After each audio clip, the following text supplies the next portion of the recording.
Hello everyone, story teller Shivani में आपका स्वागत है। आज की इस वीडियो में हम बात करेंगे विलियम शेक्सपियर के प्ले हैमलेट के बारे में। विलियम शेक्सपियर एक इंग्लिश प्लेराइट, पोएट और एक्टर थे जिन्हें इंग्लिश लैंग्वेज का ग्रेटेस्ट राइटर और वर्ल्ड का ग्रेटेस्ट ड्रामेटिस्ट माना जाता है और प्रायः इन्हें इंग्लैंड का नेशनल पोएट और बार्ड ऑफ एवन भी कहा जाता है।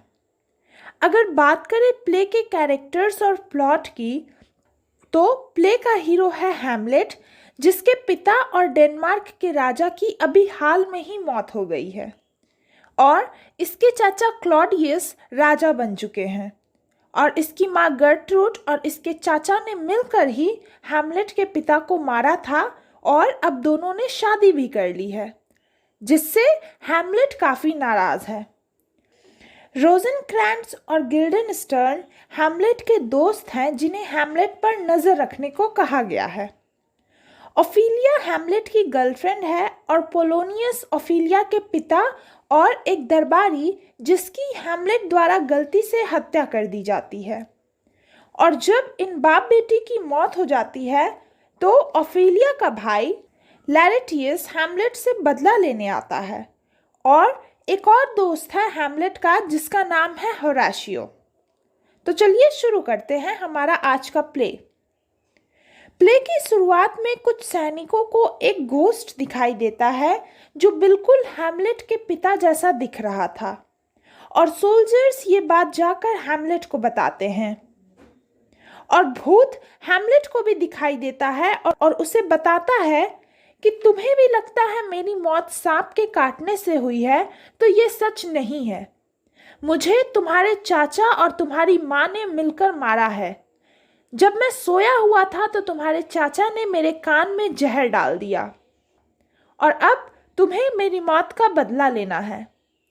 और तब हैमलेट पागल होने का नाटक करता है। हैमलेट की गर्लफ्रेंड ओफिलिया को उसके पिता पोलोनियस और भाई लेयरटिस उसे समझाते हैं कि हैमलेट तुमसे प्यार नहीं करता और चूंकि वो एक राजकुमार है, वो अपनी मर्जी से ऐसे किसी से भी शादी नहीं कर सकता। ओफिलिया उनकी बात मान लेती है और हैमलेट से बात नहीं करने को तैयार हो जाती है। ओफिलिया अपने पिता को बताती है कि उसके सारे लव लेटर्स रिटर्न करने पर हैमलेट उससे मिलने आया था और बिल्कुल पागल सा हो गया था। उसके कपड़े भी खराब हो चुके थे और वो बहुत डरा हुआ सा लग रहा था। तो ये सब सुनकर पोलोनियस को लगा कि शायद हैमलेट सच में उनकी बेटी से प्यार करता है और ओफिलिया के उसे रिजेक्ट करने पर ही उसकी यह हालत हुई है। इधर क्लॉडियस और गर्ट्रूड हैमलेट के दो स्कूल फ्रेंड्स रोसेनक्रैंट्ज़ और गिल्डेनस्टर्न को हैमलेट के साथ समय बिताने और ये पता करने को कहते हैं कि वो पागलों की तरह क्यों बिहेव कर रहा है, क्योंकि इन्हें शक है कि हैमलेट पागल होने की एक्टिंग कर रहा है। तो रोसेनक्रैंट्ज़ और गिल्डेनस्टर्न हैमलेट को खुश करने के लिए बताते हैं कि एक्टर्स का एक ग्रुप दरबार में आया है। तो ये सुनकर हैमलेट ने डिसाइड किया कि वो उनसे उसके फादर के मर्डर सीन को ही एक्ट करवाएगा, क्योंकि घोस्ट ने कहा ये तो ठीक है, लेकिन फिर भी एक बार वो खुद से कंफर्म होना चाहता था। तो अगर क्लॉडियस इस नाटक में कुछ रिएक्ट करता है तो हैमलेट मान लेगा कि यही खूनी है। और इसी बीच चूंकि उसके चाचा को उस पर शक था तो वो उसे इंग्लैंड भेज देना चाहते थे। तो उस शाम जब एक्टर्स ने हैमलेट के कहने पर प्ले परफॉर्म किया तो क्लॉडियस जब मर्डर का सीन देखता है वो अपसेट हो जाता है और वहां से चले जाता है। तो अब सच सामने आ गया और भूत भी गलत नहीं बोल रहा था और चाचा जी ने ही किंग को मारा है। तो हैमलेट ने डिसाइड कर लिया कि वो क्लॉडियस को मार देगा, पर जब वो तलवार के साथ वहां पहुंचा उसने देखा कि क्लॉडियस प्रार्थना कर रहा था। तो हैमलेट ने डिसाइड किया कि वो उसे अभी नहीं मारेगा, क्योंकि ऐसा इंसान तो नर्क में जाने के लायक है, जबकि प्रार्थना के टाइम मारने पर उसे स्वर्ग मिलेगा और हैमलेट उसे नर्क ही भेजना चाहता है।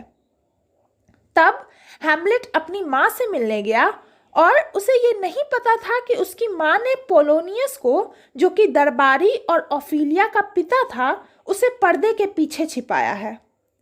हैमलेट अपनी माँ पर बहुत गुस्सा करता है और कहता है कि मैं आपको तब तक नहीं जाने दूंगा जब तक आप ये नहीं जान जाती कि आप कितनी बुरी औरत हैं। और वो इतना गुस्सा हो जाता है जैसे मानो अपनी माँ को मार ही देगा। तभी पोलोनियस हेल्प के लिए चिल्लाता है और हैमलेट उसे क्लॉडियस समझकर उस पर तलवार चला देता है और पोलोनियस वहीं मर जाता है। और तब हैमलेट अपनी माँ से कहता है कि ये कितनी शर्मनाक बात है that she is sleeping with Claudius. वो अपनी माँ से ये वादा लेने की भी कोशिश करता है कि वो दोबारा ऐसा नहीं करेगी। इतने में ही वो घोस्ट दोबारा दिखाई देता है कि हैमलेट को बदला लेने में इतना समय क्यों लग रहा है, जबकि हैमलेट की माँ को भूत दिखाई नहीं देता और वो उसे पागल समझती है। हैमलेट पोलोनियस की बॉडी को वहां से लेकर चला जाता है और तभी हैमलेट का चाचा क्लॉडियस ये जताते हुए कि अब हैमलेट ने चूंकि मर्डर कर दिया उसे सजा मिलेगी, तो इस सजा से बचने के लिए वो उसे इंग्लैंड भेजना चाहता है। तो क्लॉडियस रोजेनक्रैंट्स और गिल्डनस्टर्न के साथ हैमलेट को इंग्लैंड भेजता है और उन्हें एक सील्ड लेटर देता है जो इंग्लैंड के राजा के लिए था कि ये लेटर पढ़ते ही हैमलेट को वहीं मार दे। इधर अपने पिता की मौत की खबर सुनकर ओफिलिया अपना मानसिक संतुलन खो देती है और लेयरटीस भी फ्रांस से लौट आता है और इसे जनता का काफी सपोर्ट मिलता है और वो क्लॉडियस को अपने पिता की डेथ और बहन के पागलपन का जिम्मेदार ठहराता है। लेकिन क्लॉडियस उसे समझा बुझा देता है कि इन सब का जिम्मेदार वो नहीं, हैमलेट है। इधर होराशियो को हैमलेट से लेटर मिलता है कि जहाज पर समुद्री लुटेरों ने आक्रमण कर दिया, लेकिन वो बच गया है और वापस डेनमार्क आ चुका है। और यही लेटर क्लॉडियस और लेयरटीस को भी मिलते हैं कि हैमलेट डेनमार्क अकेले आया है और कल क्लॉडियस से मिलने आएगा। तो अब जब उन्हें पता चल गया कि हैमलेट मरा नहीं है, वो यहाँ प्लान बनाने लगते हैं उसे मारने का, जो कि देखने में एक्सीडेंट लगे। इधर गर्ट्रूड यानी हैमलेट की माँ ये खबर लाती है कि ओफिलिया मर चुकी है। तो जब क्लॉडियस, गर्ट्रूड और लैरेटियस ओफिलिया को दफनाने जाते हैं, हैमलेट भी वहीं था, लेकिन कौन मरा है उसे ये नहीं पता था। दफनाने से पहले जब लेरेटियस आखिरी बार अपनी बहन को हक करता है तो हैमलेट को रियलाइज होता है कि ये और कोई नहीं, ओफिलिया है। और तब वो ये क्लेम करता है कि वो ओफिलिया से सबसे ज़्यादा प्यार करता था। और तभी ओफिलिया के भाई लेयरटिस और हैमलेट के बीच लड़ाई हो जाती है।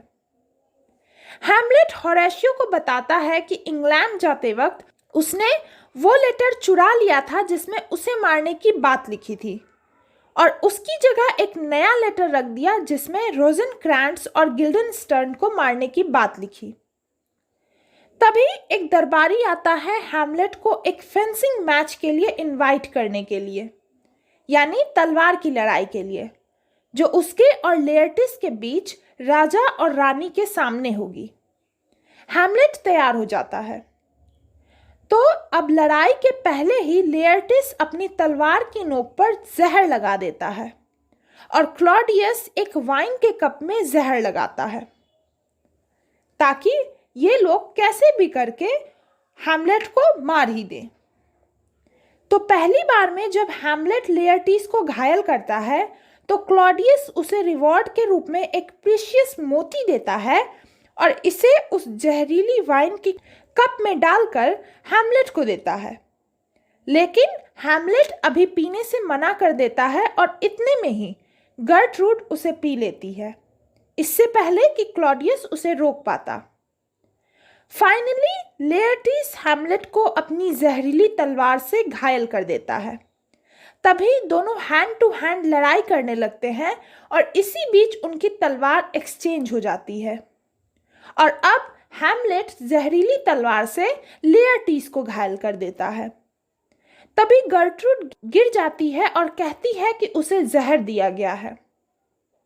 लेयरटीज भी स्वीकार करता है कि उसने तलवार पर जहर लगाया था और अब वे दोनों मरने वाले हैं और इस षड्यंत्र का जिम्मेदार क्लॉडियस है। तो इतना सुनकर ही हैमलेट उसी तलवार से क्लॉडियस को मारता है और उसे जबरदस्ती वो पॉइजन्ड कप से वाइन पिलाता है। क्लॉडियस मर जाता है। लेयरटीज भी अपने किए के लिए माफी मांगता है और वहीं मर जाता है। हैमलेट होरेशियो को बाद में सभी को सच बताने को कहता है कि यहाँ क्या क्या हुआ और अब वो भी मर जाता है। तभी नॉर्वे के राजा फोर्टिनबर्स अपनी आर्मी के साथ वहां पहुंचते हैं और देखते हैं कि सारी रॉयल फैमिली तो मर चुकी है। तो होरेशियो उन्हें सारा सच बताता है और तब उन्होंने हैमलेट का सम्मानपूर्वक फ्यूनरल संपन्न किया। Thank you.